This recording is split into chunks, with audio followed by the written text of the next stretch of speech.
Hello guys. So, gagawa tayo ng squishy.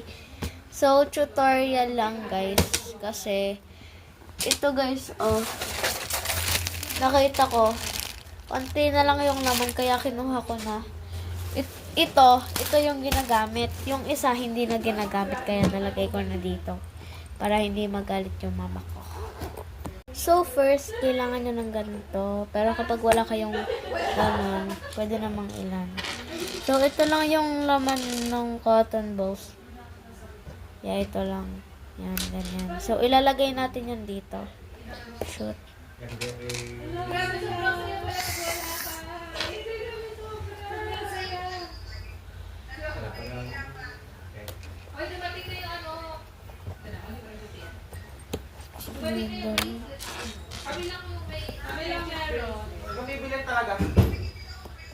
Yan. Tapos, yan. So, kapag nalagay nyo na, kailangan nyo naman ng mga beads like this.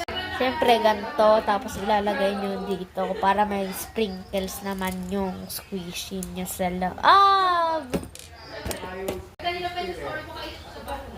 So, isa-isa lang para maganda. Para mukhang cloud. So, ay, nahulog.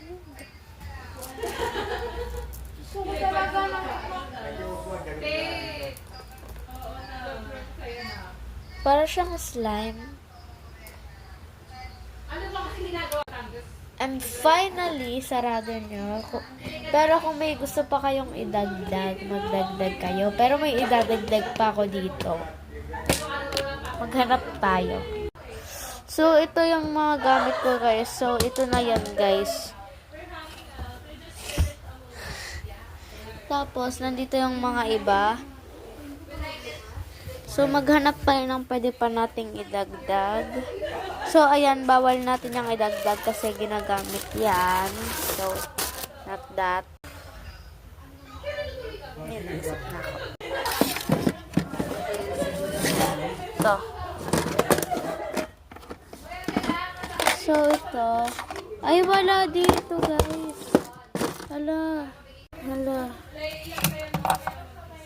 So, tara maghanap pa tayo. Ito, guys. Ito ang mga to. Teka lang. Kunin natin. So, gagawa na lang ako ng part 2 pag hindi sakto yung oras. Pero guys, patapos na kasi ito. So,